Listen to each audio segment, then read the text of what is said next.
Good afternoon or good evening, everyone, and welcome back to Mishnah in Depth at Drisha. We will be covering Sanhedrin and Makkot together with Rabbi Matthew Nitzanim. This class is part of the Rifka Rosenwein Mishnah Division and is sponsored by her family in her memory. This class is following the standard daily Mishnah study schedule where us as a group of learners will be hopefully dedicating one time each day for 1 to 2 mishnayot on our own, and we will come together to anchor and support individual learning with this class, a Mishnah Yomit and shiur meeting once a week, where we will have the opportunity to review portions of the past week's material and go deeper into select elements of text. If you are looking for there are various online resources for Mishnah Yomit schedules, for calendars, if you're trying to keep track of, or even just going to sefaria.org to see what today's Mishnah are. There are many excellent resources available. This is the first class in Sanhedrin, which is also nice because it is also Daf Yomi is, I believe, starting Sanhedrin. So what an excellent coordinates. For those who have not had the pleasure of learning before with him, Rabbi Matthew Nitzanim teaches at Midrashet Amudim in Yerushalayim. He holds degrees in bioethics from Bar Ilan, philosophy from Princeton, and has CPE training, as well as ordination from the Israeli Chief Rabbinate. We are so glad to have him here to start off this new chunk of Mishnah. And with that, I want to hand things over to him. Amazing. Kayla, thank you so much for the intro, for getting us started. Can I get a confirmation with a thumbs up that you can hear me okay? Fantastic. All right. If that changes, you'll let me know. And really excited to be with you all. Is anybody carrying over from the shiur with Rabbi Helfgott in Bava Batra? Anybody continuing learner? Okay. All right. Well, we're glad that you're all here with us for Masechet Sanhedrin. Anybody new to Mishnah Yomit? By show of hands? Awesome. Really excited to have all of you with us. And so, as Kayla noted, this shiur is meant to accompany individual learning, or perhaps chavruta learning, group learning that people are doing over the course of the week, covering Mishnah Yomit, by which we mean 2 mishnayot a day. If you're following the standard schedule, then by today, in theory, you should have finished the first parak of Mishnah and Masechet Sanhedrin. So, broadly speaking, I'm going to work under the presumption that people have seen at least once the mishnayot of the first chapter in Sanhedrin, though I'm certainly hoping that you'll feel comfortable following along, even if you haven't seen the text inside, and you should not hesitate to ask questions along the way. And the idea is that this shiur today and onwards through the series is to give some further depth analysis, exploration of the content of the mishnayot that folks are learning on their own. And so that's what we're going to try to do today. Focus on some what I think are really interesting questions, perspectives that arise from this time around the first chapter of Masechet Sanhedrin. All right. So without further ado, I'm going to get some slides up here, which will hopefully follow us along.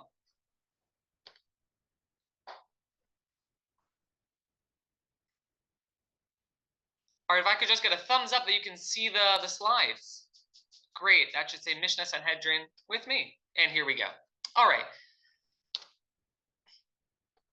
There we go. So I just want to start by overviewing the elements of what we're going to do in our shiur today. I'll say this evening, I'm over here in Jerusalem, and then we'll take it piece by piece.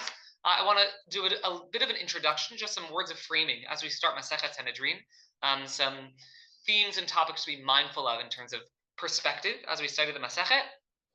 I want to review the 3 types of courts for those of you who had the opportunity to see the mishnayot. So the first chapter walks through the 3 levels of courts. We'll talk later about whether we should call them types or levels. We'll get to that. But the three types of batei din that exist within the rabbinic system, the differences between them, their functions, their relationship one to the other. And then we'll talk about appeals. Is there some sort of appellate system in the rabbinic system of judiciary? We'll then shift to a related question, which is the win by 2. For those of you who saw the Mishnayot, you will have seen that the general rule is that Beit Din, which is a panel of judges, will rule on a case and will vote on the conclusion, and the majority determines the conclusion.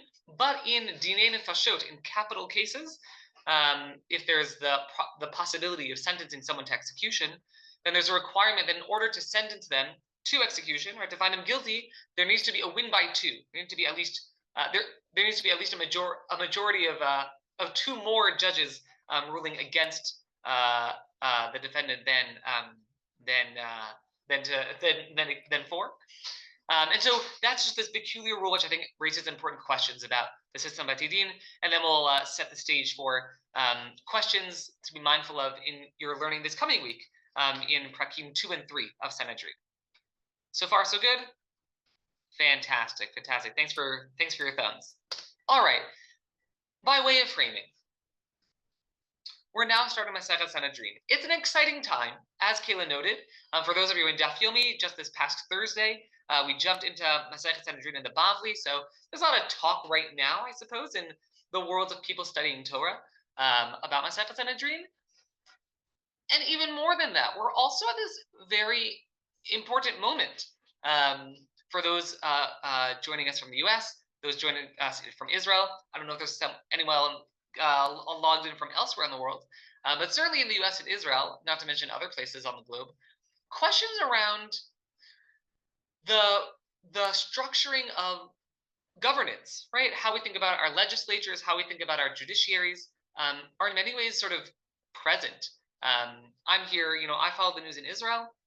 There is not a day when the Judicial Selection Committee, the Attorney General, and questions around their authority are not in the news. Not even so much about what they're doing, but questions about how they ought to function.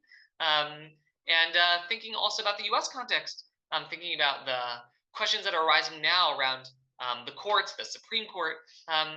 These questions about how we think about governance are really relevant in many ways. And I won't go so far as to say that the Torah holds the keys to all the truth about good governance. It doesn't have a monopoly on that, but I would like to think the Torah has some wisdom to offer. And with that in mind, it's important when you're studying Masechet Sanhedrin to sort of keep two perspectives in mind. On the one hand, looking on the right, the language that's used in the Mishnah, in the 11th chapter, we're going to see this Mishnah again later today, that the Beit Din HaGadol is described as Shemimenu Yotzet Torah L'Chol Yisrael. The Sanhedrin, the Beit Din, or these bodies of governance of the Jewish people, are the representation of Torah. They are responsible for disseminating Torah to the Jewish people. They are, in a sense, identified with Torah. There couldn't be something that is more local to the Jewish people, local to Torah, than the Beit Din HaGadol, than the Sanhedrin. And yet, if you look on the left, you'll notice a word in Greek. Any Greek readers among us? Someone want to take a stab at reading that? Yeah, not seeing any takers, but Nathan, give it a shot. Sanhedrin. There we go. That's right. That says in the anglicized pronunciation Sanhedrin, which is in fact the Greek word that is borrowed into the Hebrew for Sanhedrin. I just want us to be mindful of that as we walk into Masechet Sanhedrin. Masechet Sanhedrin, right, which describes the body which is the representative of Torah and the Jewish people, has a Greek name. And that reflects the fact that when we think about questions of jurisprudence, right, which is really what Masechet Sanhedrin is about, or we're thinking about the laws, the rules that govern a judicial system, and in some ways a legislative system, we'll get to that probably in a couple of weeks. When we're thinking about a judicial system, those are questions that are really shared by all human societies. It shouldn't take us aback too much that the name for the body that most defines Torah is a name that we picked up from the Greek, because there are definitely crossovers from Greco-Roman legal tradition, and who's to say what other sorts of influences from the ancient world that are impacting how Chazal think about Batidin, think about courts, and so on.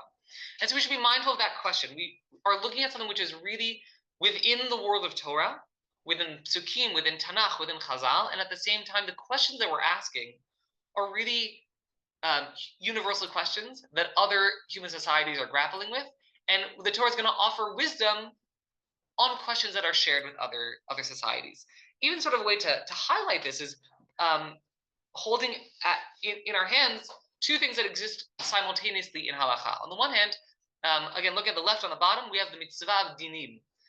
The mitzvah I have in mind here is not a mitzvah that I suppose anybody here is observing.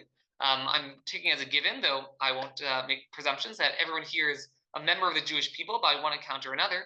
But I'm referring here to one of the seven mitzvot shel bnei Noach, right? There are these 7 mitzvot commandments which are incumbent upon people who are not Jewish. And one of those 7, in fact, the only obligation that appears on the list, is the mitzvah of dinim, a requirement to have a judicial system.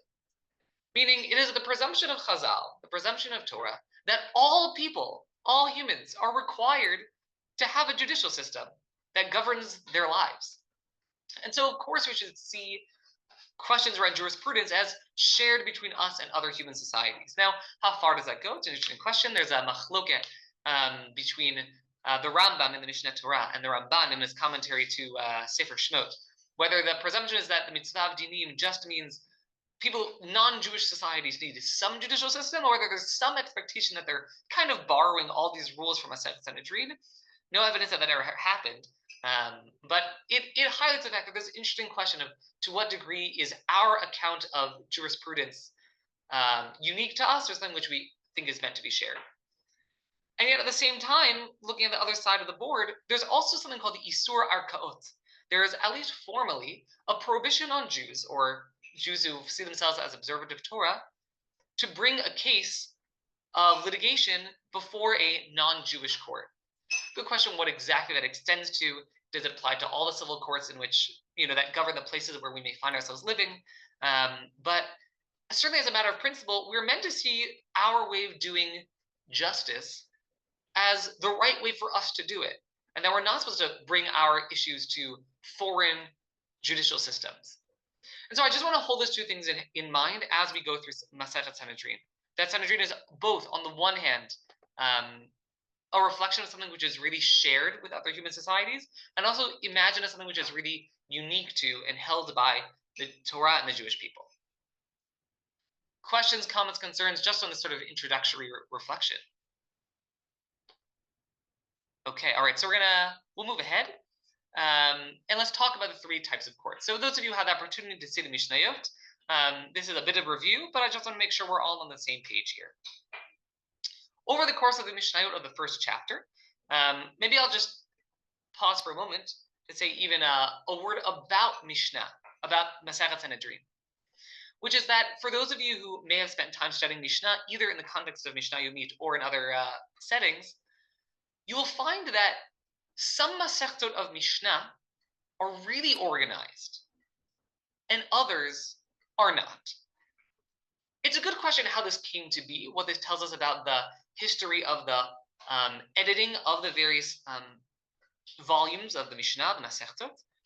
But you'll notice, for example, there are some Masechtot, like let's say Masechet Brachot. Masechet Brachot is very clearly structured. We first have the rules of Kriyat Shema, then the rules of the Amidah, then Birkat Hamazon, then other Brachot, all really in order, parak by parak.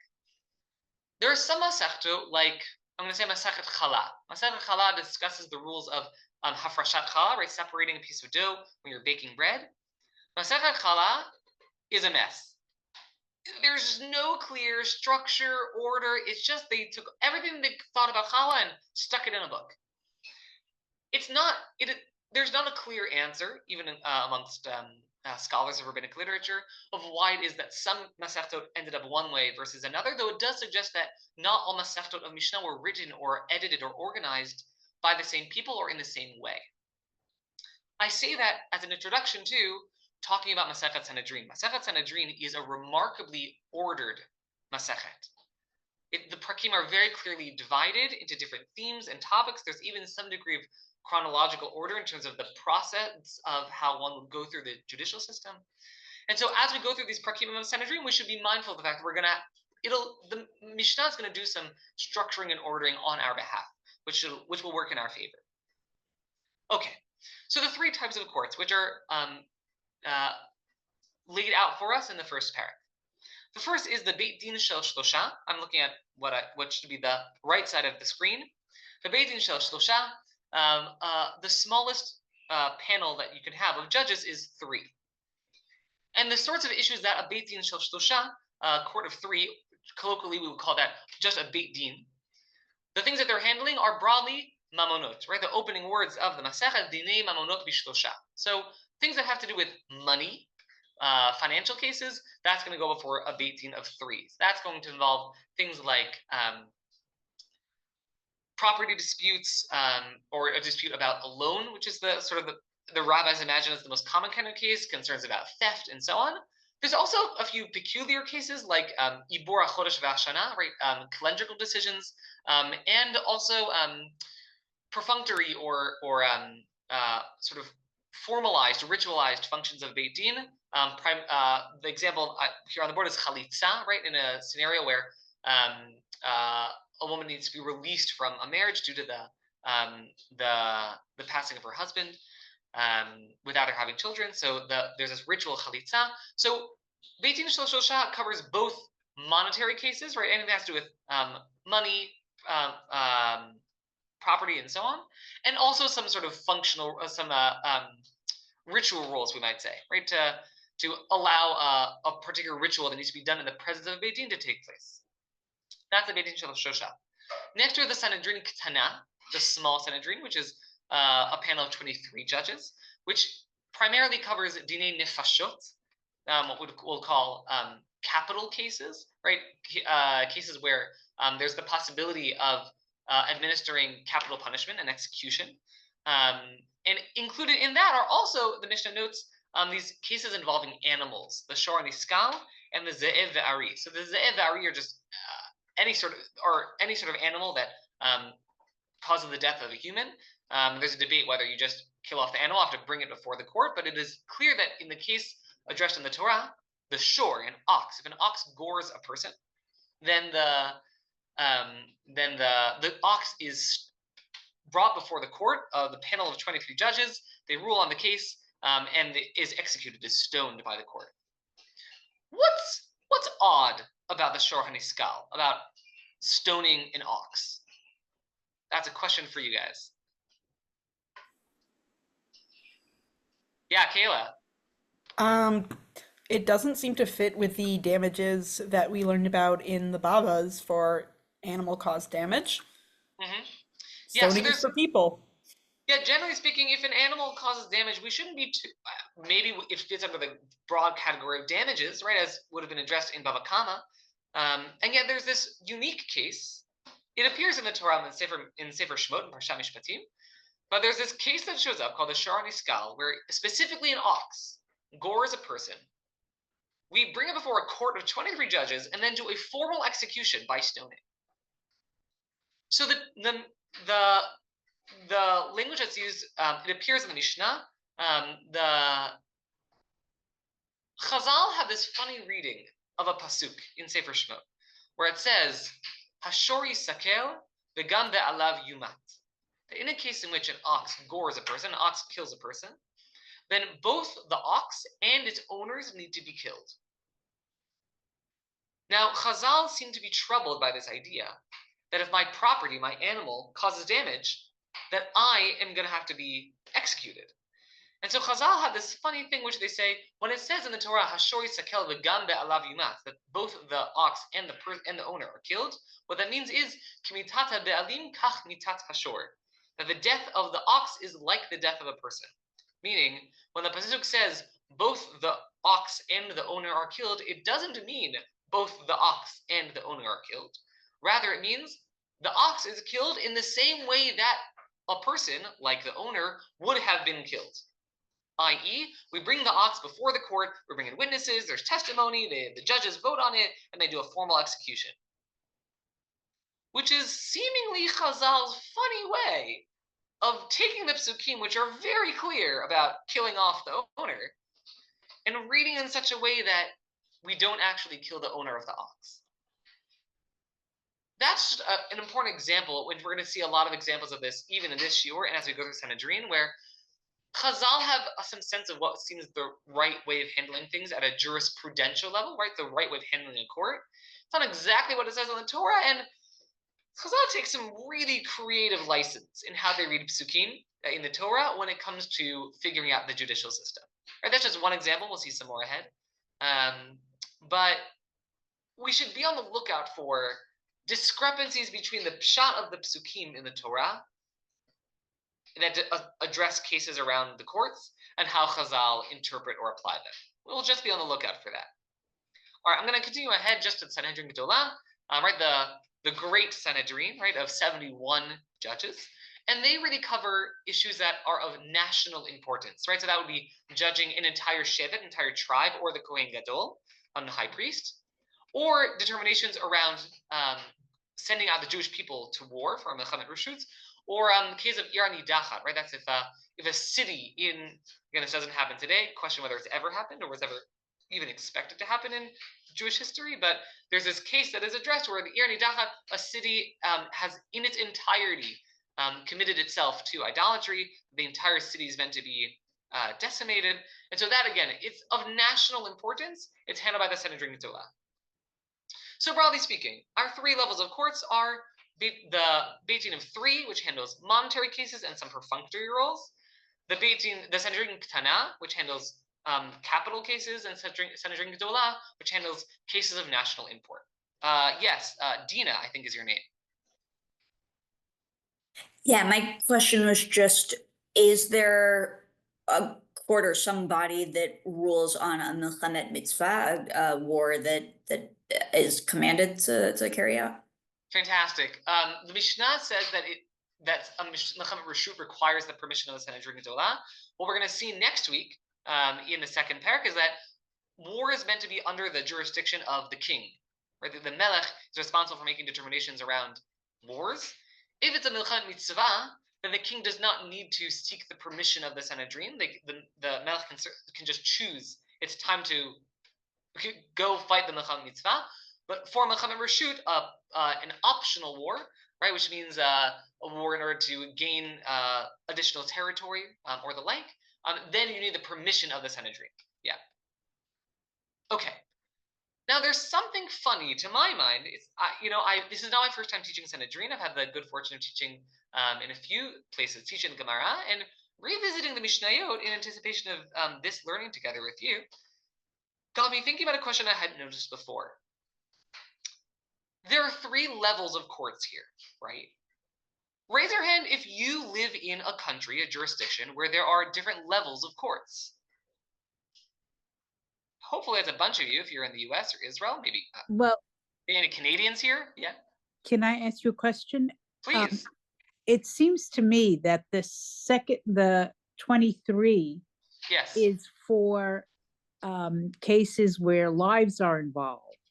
Yes. But and the 71 seems to be also of lives involved, but on a national level. Whereas 23 is lives involved, but of a local level? I think so, right? As in if we're talking about an individual person who might be subject to execution, that would go to 23. Things going to the 71 are large scale, meaning we're talking about the Ir Nidachat, we're talking about wiping out, for argument's sake, an entire city. So it would be much broader in scope, and also many lives.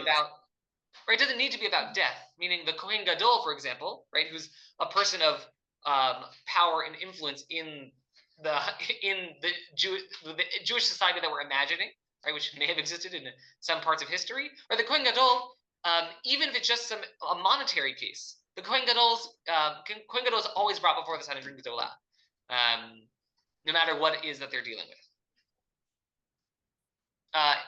Maybe there's some. Correct if I'm wrong. I think in the U.S., right? No, that's not true. No, President can be brought. Okay, forget that. Yeah, if the Kohen Gadol is always brought before the Sanhedrin Gedolah.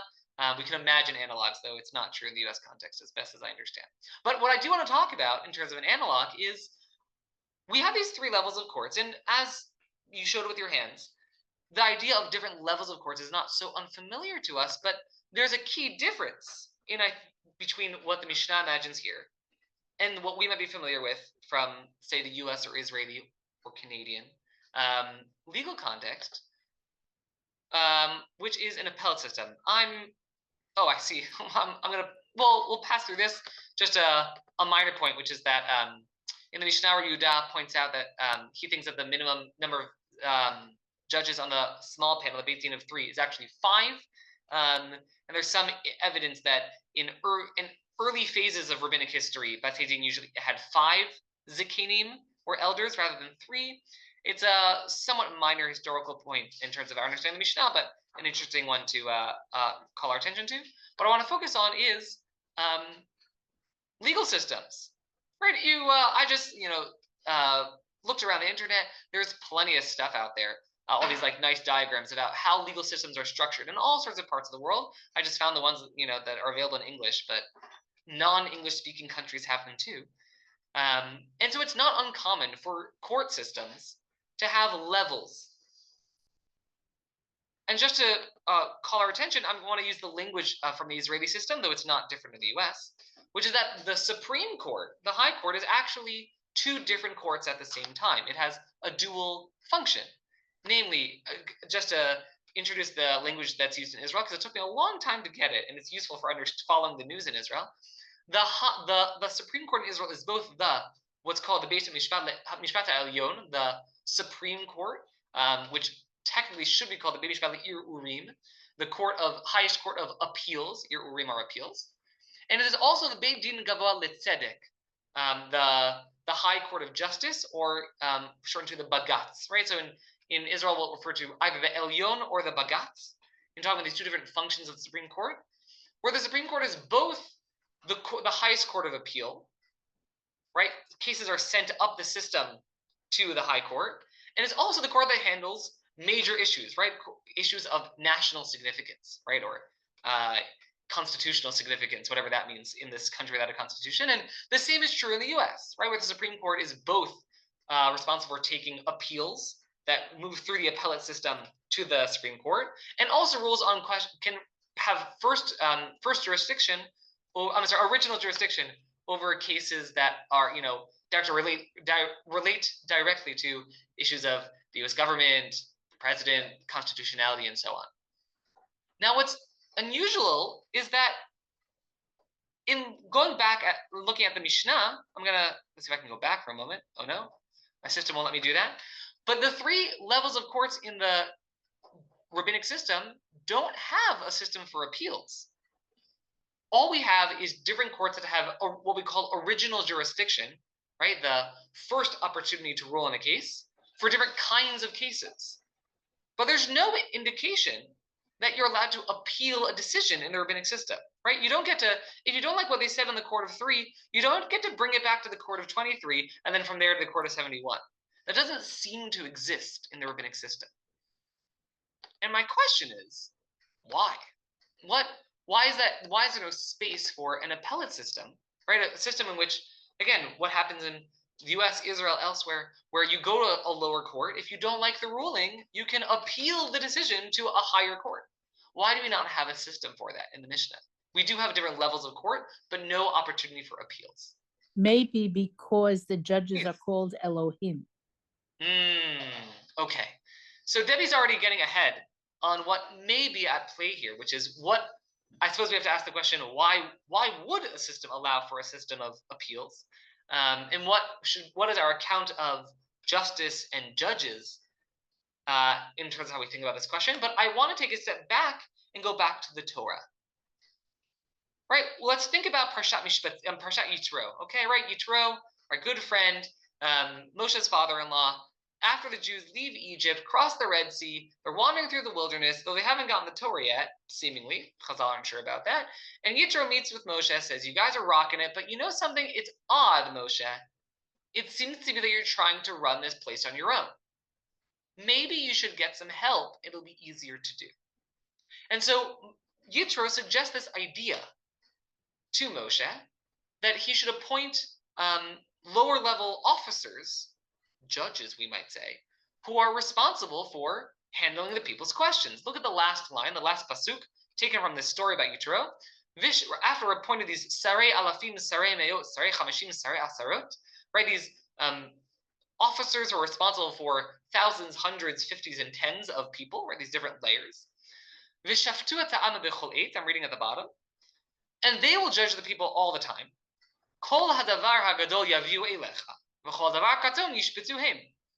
And the hard cases they'll bring up to you, Moshe. You're the top of the pyramid here. The hard cases they'll bring to you. And the easy cases they'll handle themselves. It seems to be that if we open up the Torah and ask the Torah, how should we structure our judicial system? It would say we should have a layered system of appeals, where there are lower courts or officers or whatever they were in the time of the Jews wandering in the wilderness, who will handle simpler questions. And if they're harder questions, we'll bring them up to the top. And yet when the Mishnah imagines the layering of the courts, or the levels of the courts, there's no incorporation of this idea explicit in the Torah of bringing the harder cases to the higher court. That's a surprise. Was Andrew, you raising a hand? Sure, but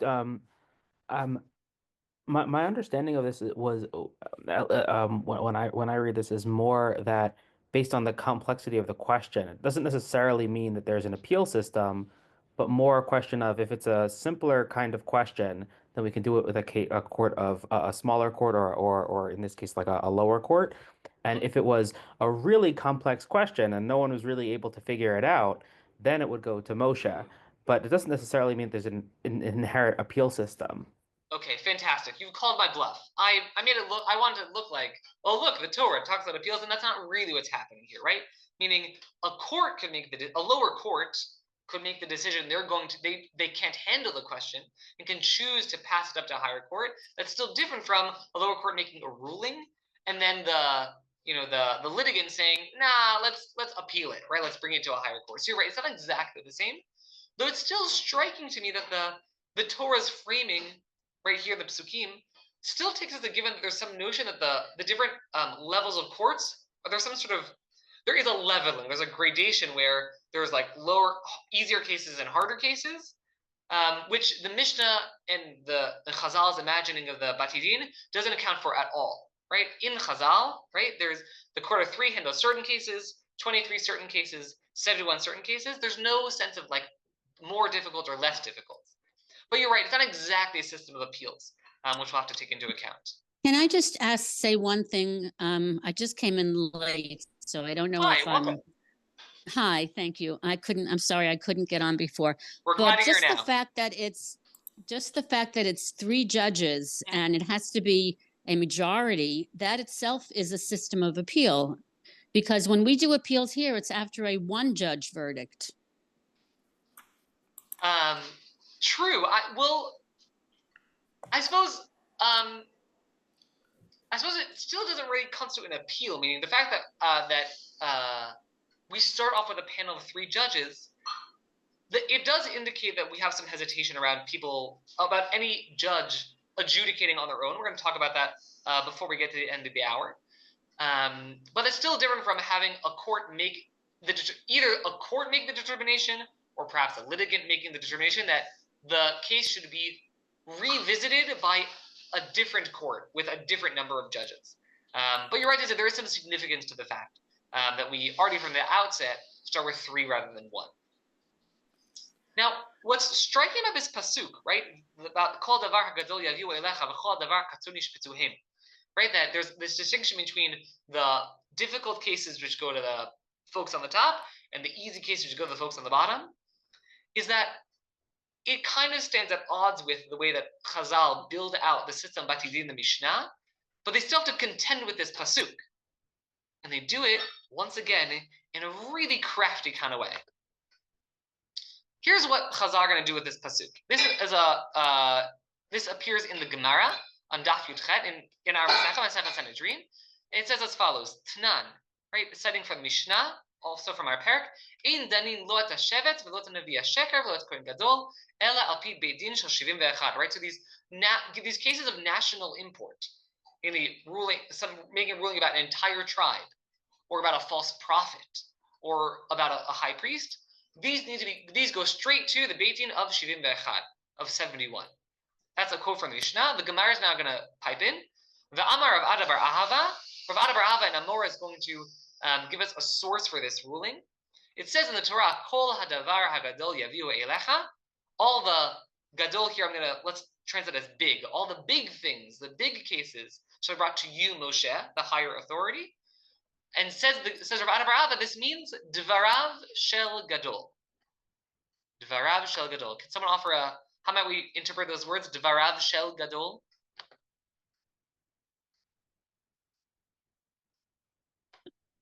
The words of a great person.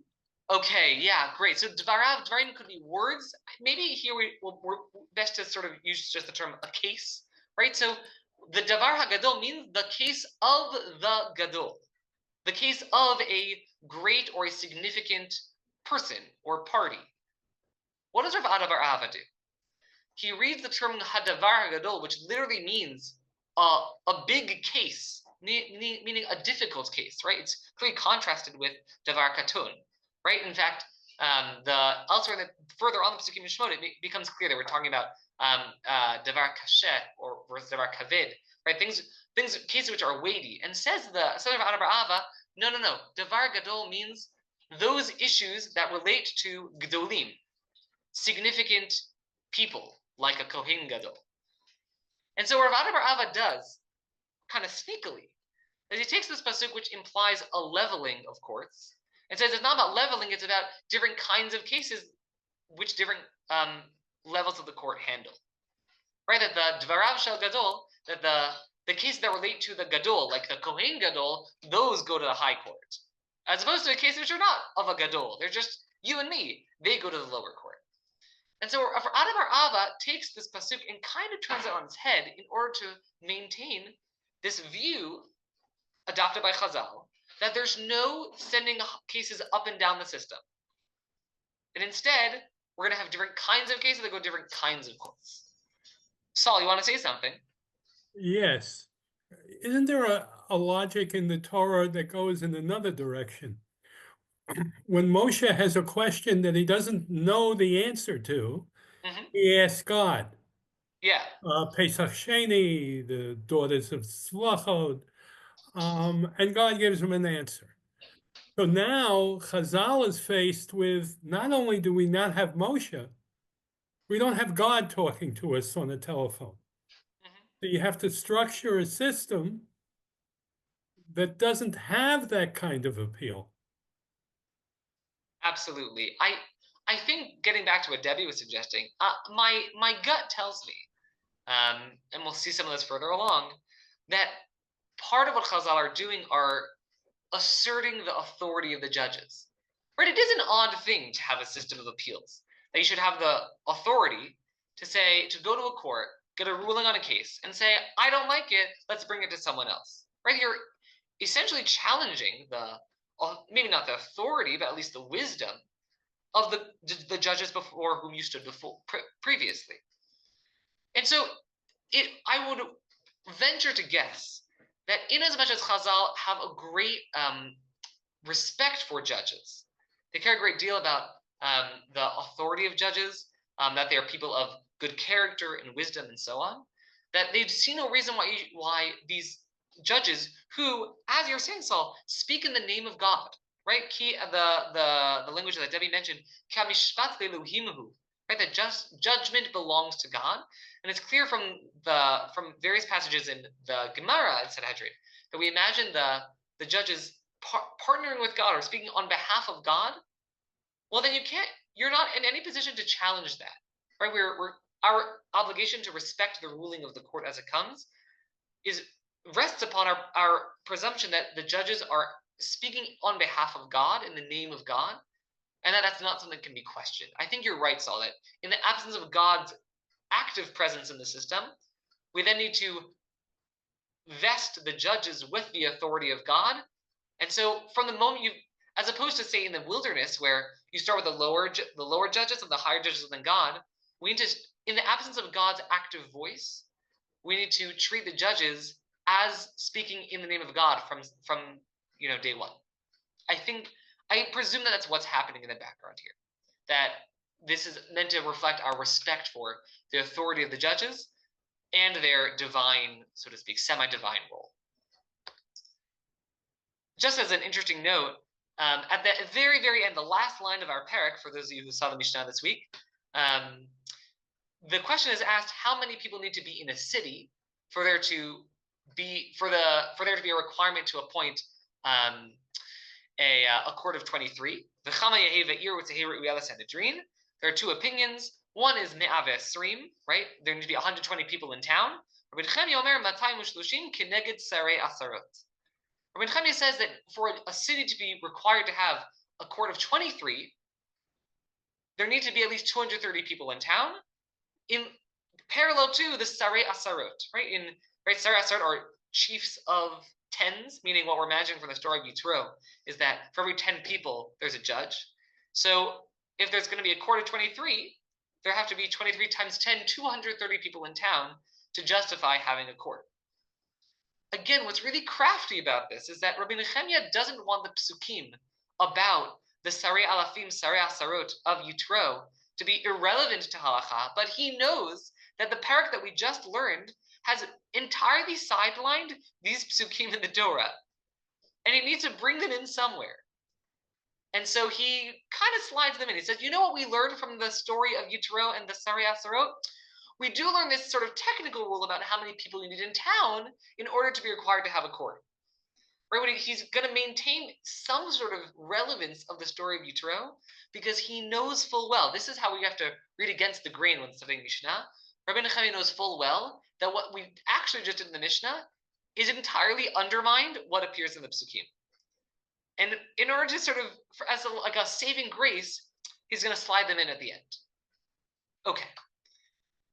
I want to shift to this question of how we determine majority rule in the Beit Din, which is in some ways tied into this question of the role of the Beit Din as speaking in the name of God and the respect that we owe to judges in the rulings that they make.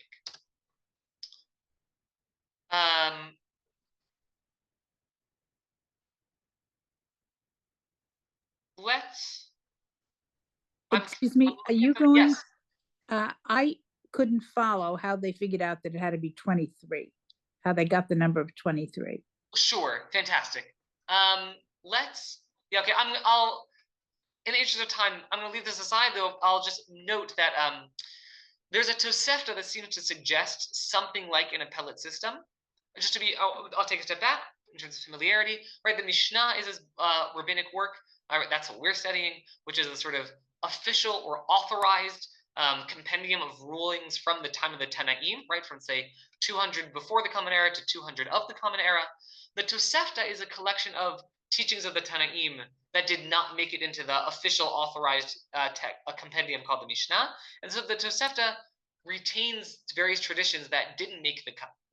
And we won't go through it now. I just want to highlight the fact that the Tosefta seems to have, in Sanhedrin, seems to have some vision of some sort of appellate system, where if you are you bring a case to a local Beit Din and you're not sure you like it, you can bring it up to a more authoritative court. And the Mishnah seems to take this Sanhedrin, this Tosefta, but actually turn it on its head and make it only about a very narrow case called Zaken Mamre, which we're going to learn about in another few weeks from now. This is just to highlight the fact that there may have been a train of thought in the rabbinic imagination that did have an appellate system, and it seems like the Mishnah made the very conscious decision to reject it. If you want to see more of this, happy to share this slide for later on. But let's get to the question of the 23. So your question, Debbie, appears here in the fifth Mishnah. No, sixth Mishnah. It depends on the version of the Mishnah you're using. The sixth Mishnah, right here, Aleph Vav, the sixth Mishnah of the parak. Let's talk about the 23. Where do we get this from? So here's the text of the Mishnah. Let's try to go through this together. I'm reading from the beginning of the passage. How do we know that a court of the next, what we'll call the Sanhedrin Ktana, the small Sanhedrin, or which is sort of what we might call the mid-level court, that is meant to have a panel of 23 judges. Shene'emar v'shaftu ha'ida v'yitzilu ha'ida. So these two phrases are taken from Psukim in the Sefer B'Midbar in Parshat Mas'eh, where we're describing the rules governing a person who accidentally commits, I was going to say murder, but I guess it might not be, an accidentally causes the death of a person. There's a question whether they are meant to be sentenced to death, or whether, if it was in fact done unintentionally, whether they are sent off to the Ir Miklat, the city of refuge, where they wait it out until the Kohen Gadol dies. And the language there refers to the Eidah, and Eidah is the community. There's some sort of role that the community has in terms of judging on a case and possibly saving this person from execution. V'shaftu ha'edah, to judge, v'itzilu ha'edah, to save. And says the Mishnah, Eidah shofetet, ve'eidah matzelet, harechan esrim. We need both an Eidah shofetet and an Eidah matzelet, an Eidah's worth, right, community's worth of judging, which presumably means ruling that the person should be executed, and a community's worth of judges who want to save. That harechan esrim, that's 20. Meaning, we're presuming that Eidah means 10 people.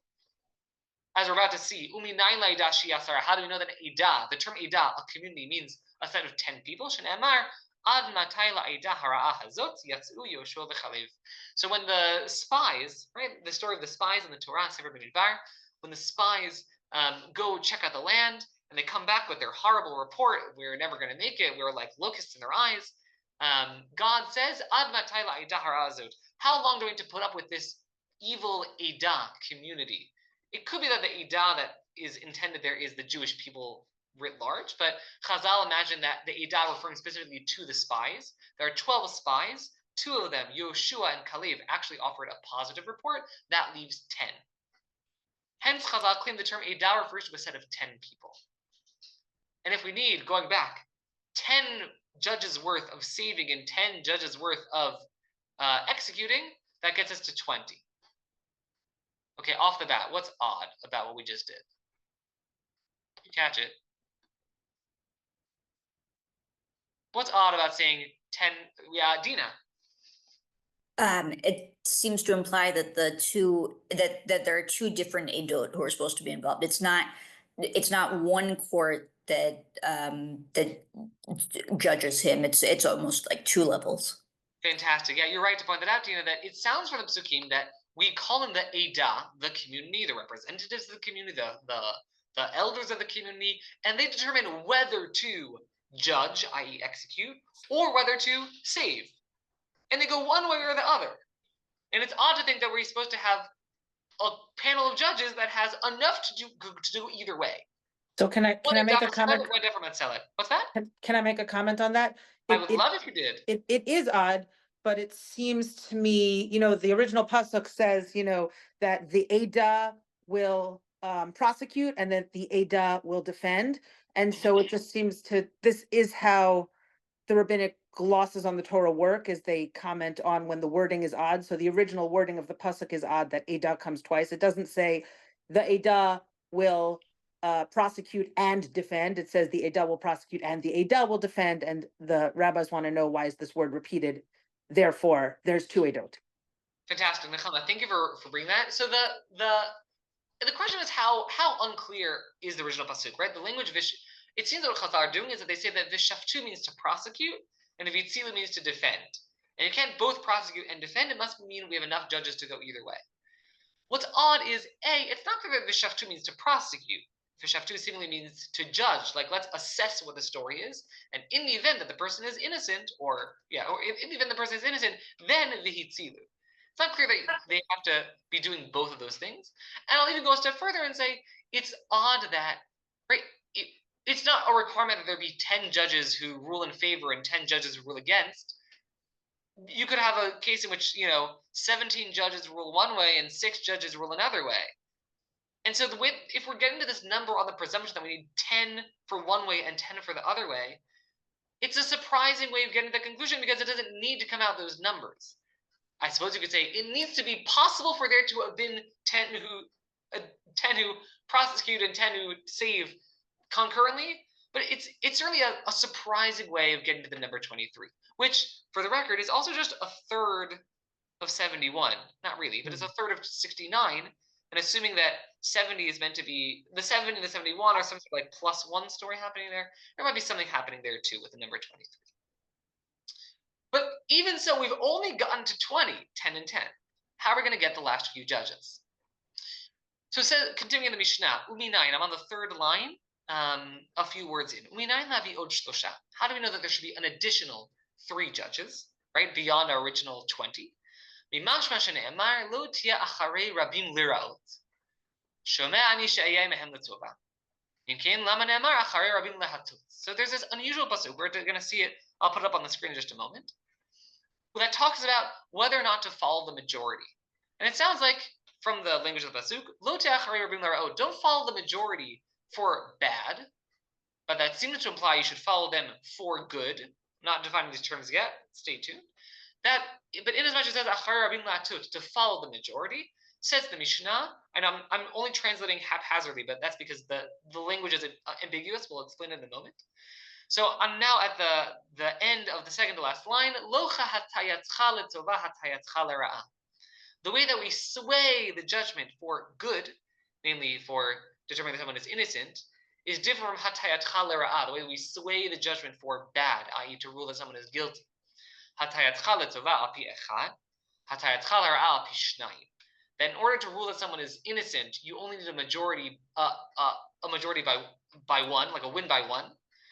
But to rule that someone is guilty, you need to win by at least two. We can't have an even number of judges on the court, right? We couldn't have 20 plus another 2. We add one more, we get to 23. It's just a review what just happened. We have 10 and 10, that's 20.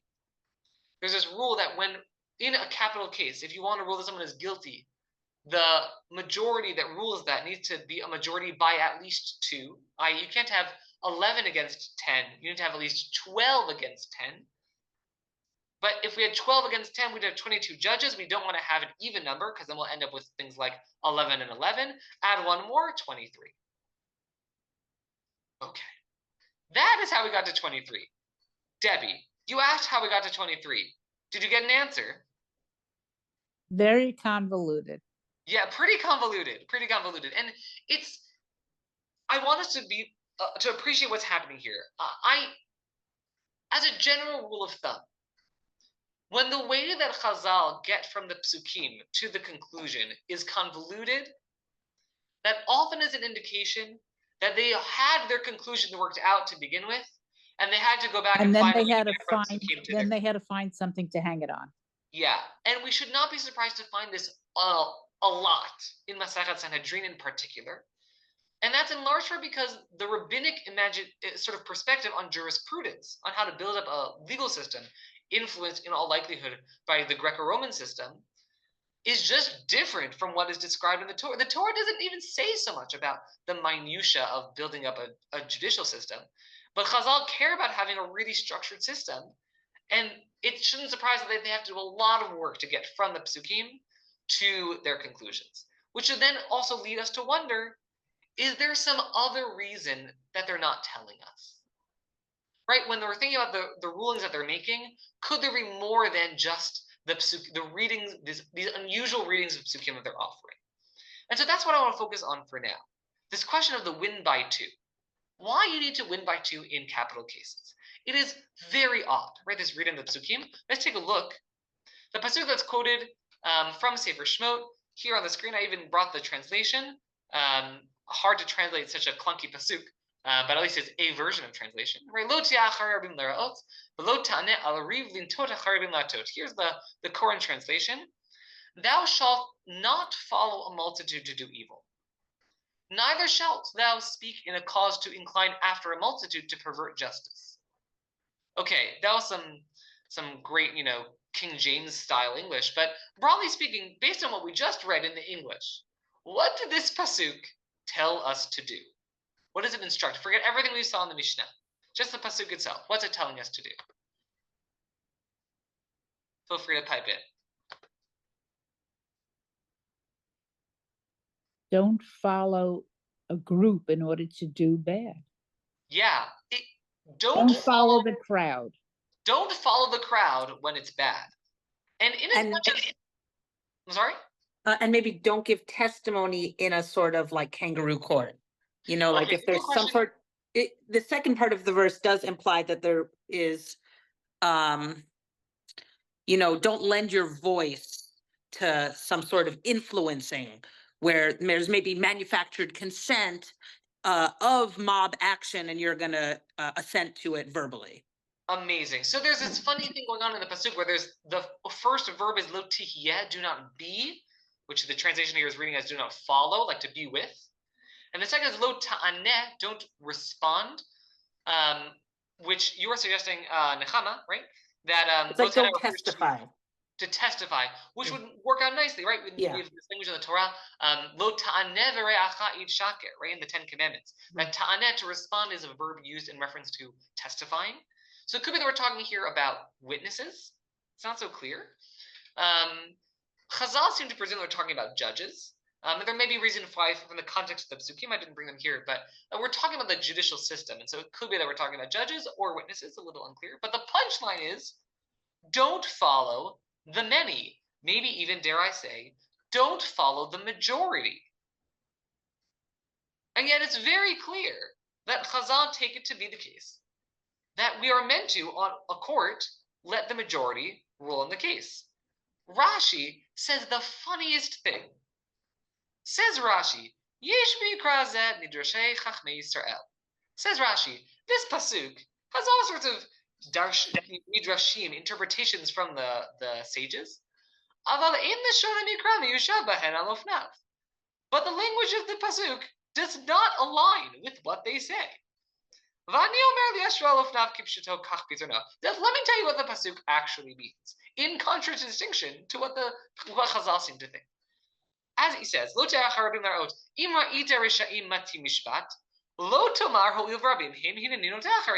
you see that everyone's ruling in some bad direction, whatever that is, some sort of perversion of justice, don't follow them. Rather, you should speak your mind and say what you think is true and rule in the name of truth or justice.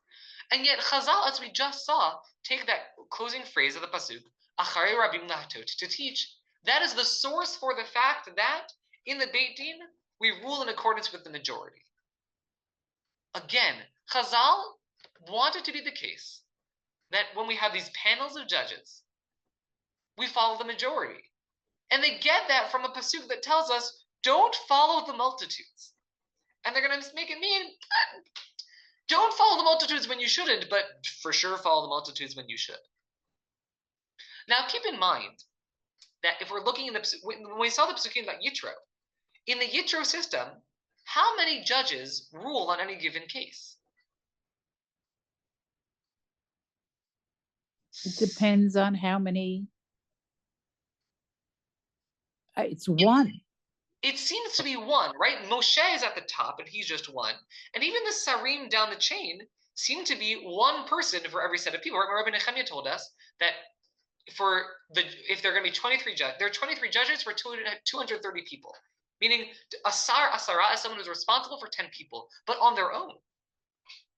In the Torah, the presumption seems to be that a judge can just judge on their own, which means there is no principle of majority rule on the court in the Torah. Chazal, because they don't want judges judging on their own and need panels of judges, then need to figure out, well, what happens when there's disagreement? We think there should be majority rule, and pull it out of the pasuk that really is not saying that. So again, this is another example where Chazal are playing around with the psukim in order to get to the conclusion that they need around majority rule. Now, what I think is really striking, I'm seeing we're really approaching the hour, so we'll go a little bit efficiently, is that I think that the reason why, and I want to invite you to be on the lookout for this as I look through the upcoming prakim, in particular chapters 4 and 5, really 4, 5, and 6 around judicial process, in terms of this question of the why win by 2. I didn't even pose it to the crowd, but I see the clock is ticking. It's somewhat unusual that we would say you need to win by 2 in order to rule that someone is meant to be executed. Right? We could say that with some sort of requirement of like a super majority, right? We want to be really sure that we're making the right decision and executing someone. Though, if that were the case, we could call for like a real super majority, like a 2/3, 3/4 of the court, or even require a unanimous decision. The fact that you only need to win by 2 just doesn't feel like what it's getting at some sort of super majority principle. And I'm going to throw out there that there's something at hand here about maintaining respect for the judges. The same as we saw before. The same way that I think that it seems to be that the fact that we get rid of any sort of system of appeals has to do with maintaining respect for judges and maintaining our trust in the judges, that when they rule, they're doing so with wisdom, and they're doing so in the name of God and the Torah, we have to take that ruling. By the same token, we have this concern, I think, that if one person makes or breaks whether a person is executed, that could break our trust in that person, in that judge, if we were to find out. And so it could be that there's something at play here where we want it to be the case that it is never the case that one person decided on their own, made or broke the decision that a person is to be executed. There's evidence that there's some sort of concern around this, about our fears for people like us having tainas, having claims against the judges, being frustrated with their decisions and their individual decisions. You're going to see that as you go ahead in the Mishnah. I'm not going to tell you where. I'm going to leave that as a mystery. Keep your eye out for it. That there's the Chazal seem to be concerned about, are we going to have holdups against the judges? And perhaps that's why we are insistent that when there's a ruling on an execution, it can't be that there's one person who is going to make or break that decision. Because we don't want people to lose their trust in that judge or in any of the judges. Say, maybe that's the one that led to the execution. Wow, it's amazing how much Torah we can get through in an hour and how much is left to be done.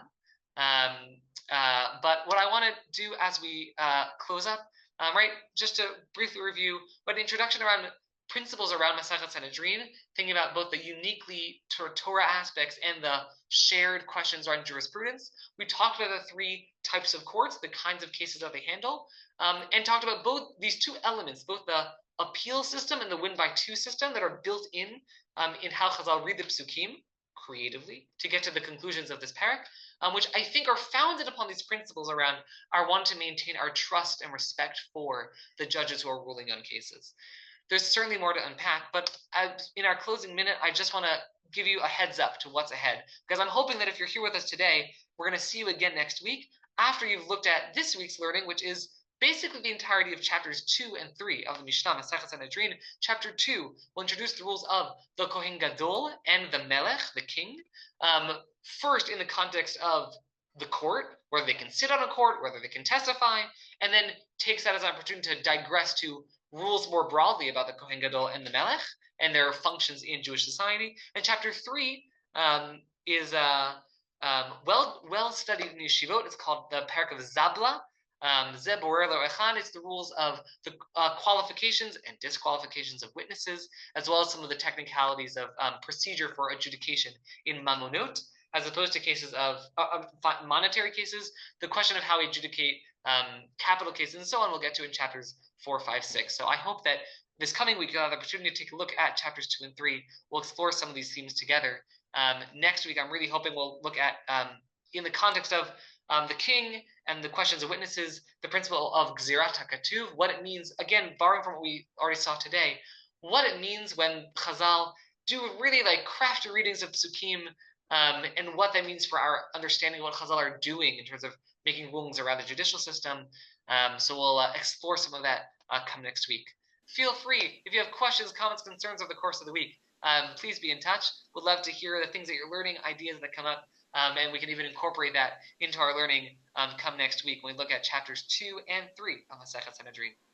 All right. Well, thank you for everyone who joined us for this class today, whether this is part of a morning of learning with Winter's Mon, or if you're just stepping in for Mishnah. We look forward to seeing you next week. Best of luck with next week's mishnayot. Keep bit by bit. We will make it through the Masechet. Thank you, everyone. Pleasure to see you all.